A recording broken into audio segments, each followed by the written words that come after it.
Welcome back, students. Today we will learn about part of past indefinite tense, part 1. आज हम part of past indefinite tense के बारे में इसमें detail में पढ़ेंगे. जैसा कि मैंने आपको लास्ट वीडियोस में भी मैंने आपको क्लियर किया था. मैंने आपको पास्ट इंडेफिनिट टेंस के प्रेजेंट इंडेफिनिट टेंस के बारे में क्लियर किया था. अभी हम ये नेक्स्ट स्लाइड में हम पास्ट के सारे फॉर्म्स के बारे में पूरा डिटेल में पढ़ेंगे. ये हमारा पहला स्लाइड है. देन इसमें हम part of past indefinite tense के बारे में पढ़ेंगे. आगे हम इसी तरीके से बाकी स्लाइड्स में आपके कॉन्सेप्ट पास्ट इंडेफिनिट टेंस के बाकी जो टेंसेस हैं उसमें हम आपको बाकी कॉन्सेप्ट क्लियर कर देंगे. तो आज हम इसमें पढ़ते हैं. जैसा कि मैंने आपको पहले ही बताया बच्चों कि पास्ट इंडेफिनिट में भी अपनी बातों को हम 6 तरीके से कह सकते हैं. आज उन्हीं 6 तरीकों के बारे में हम आगे पढ़ते हैं. हम अपनी बातों को टेंस में 6 तरीके से कह सकते हैं.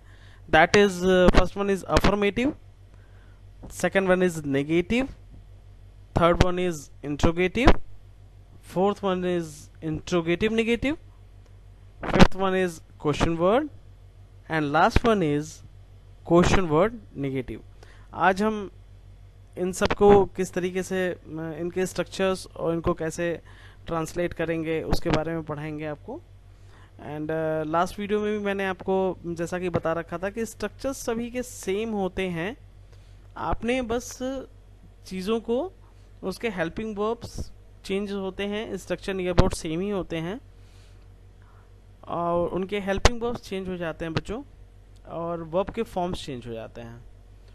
तो अभी हम यहाँ पे एक एग्जांपल ले रहे हैं कि हम पास्ट इंडेफिनिट को पहले पहचानते कैसे. How you will identify this sentence is past indefinite tense.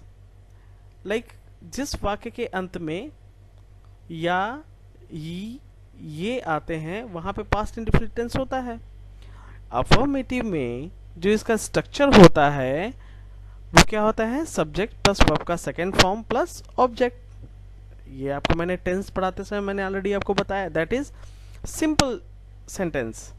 जैसे वह बाजार गया, this is a simple sentence. तो इसका स्ट्रक्चर क्या होगा, सब्जेक्ट प्लस वर्ब का सेकेंड फॉर्म प्लस ऑब्जेक्ट. तो हम इसे कैसे ट्रांसलेट करेंगे, ही सब्जेक्ट यहाँ पे ही है, देन गो का गया, तो गया के लिए हम गो लगाएंगे. गो का सेकेंड फॉर्म वेंट हो गया. He went to the market. He went to the market, वह बाजार गया. ऑलरेडी ये मैंने आपको पढ़ाया है. अब हम इसको पास्ट इंडेफिनिट में दूसरा तरीका हमारा क्या हो सकता है, दैट इज निगेटिव.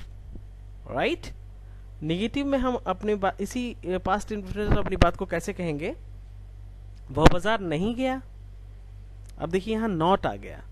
तो मैंने आपको टेंस पढ़ाते समय भी इस चीज को क्लियर किया था बच्चों कि पास्ट इंडेफिनिट में अगर वाक्य साधारण नहीं है तो हेल्पिंग वर्ब लगेगा और हेल्पिंग वर्ब लगेगा तो फिर वर्ब का सेकेंड फॉर्म नहीं लगता है. अगर हेल्पिंग वर्ब लगेगा तो फिर वर्ब का सेकेंड फॉर्म नहीं लगता, वर्ब का फर्स्ट फॉर्म लगता है. तो यहाँ पे स्ट्रक्चर हमारा चेंज हो गया. अब बाकी टेंसेस के अकॉर्डिंग ही स्ट्रक्चर देखिए यहाँ भी हो गया. निगेटिव में बाकी इस टेंसेस में भी आपने स्ट्रक्चर लास्ट मैंने आपको जब इंडेफिनिट के बारे में पढ़ाया था, प्रेजेंट इंडेफिनिट के बारे में, उसमें भी स्ट्रक्चर सेम ही था आपका. बस हेल्पिंग वर्ब का चेंज, आपका हेल्पिंग वर्ब चेंज हो जाएगा, वर्ब का फॉर्म चेंज हो जाएगा. तो subject plus helping verb plus not plus verb का फर्स्ट फॉर्म प्लस ऑब्जेक्ट, ये आपका निगेटिव का स्ट्रक्चर हो गया. अब यहाँ पे देखिए राइट हैंड साइड में हेल्पिंग वर्ब इसमें क्या लगता है, डिड. सिंगुलर और प्लूरल दोनों के साथ ही आपका हम डिड यूज करते हैं हेल्पिंग वर्ब. तो यहाँ पे वह सब्जेक्ट ही है, देन हेल्पिंग वर्ब क्या होगा, डिड. Very good. फिर नॉट, डिड नॉट, फिर वर्ब का फर्स्ट फॉर्म लेंगे, go to the market. तो he did not go to the market, ये आपका क्या होगा, नेगेटिव. अब नेक्स्ट बच्चों, मैं समझ रहा हूँ कि आप समझ रहे होंगे. मैं समझता हूँ कि आप इस पर प्रैक्टिस करिएंगे बच्चों तो आपको चीज़ें ज़्यादा कॉन्सेप्ट आपका क्लियर हो जाएगा. अब हम लेते हैं इंट्रोगेटिव का एग्जाम्पल. आप जैसे कि अपने स्लाइड में देख रहे हैं, क्या वह बाजार गया, क्या वह बाजार गया. अब यहाँ पे हम इंट्रोगेटिव में हमेशा हेल्पिंग वर्ब ले लेते हैं. तो हेल्पिंग वर्ब हमने पहले ले लिया है, फिर सब्जेक्ट फिर वर्ब का फर्स्ट फॉर्म प्लस ऑब्जेक्ट। तो यहाँ पे हेल्पिंग वर्ब क्या है हमारा, डिड है, तो डिड ही, सब्जेक्ट ही है तो ही लेंगे, फिर वर्ब का first form go to the market, did he go to the market, ये हमारा इंडिकेटिव हो गया, राइट। आगे चलते हैं।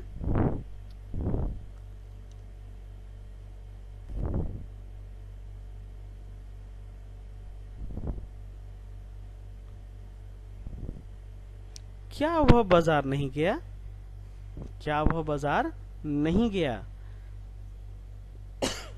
तो हमारा यहाँ पे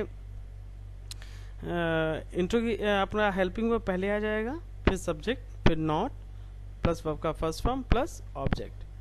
तो यहाँ पे हमारा हेल्पिंग वर्ब डिड है तो डिड ले लेंगे, then he, did he not go to the market.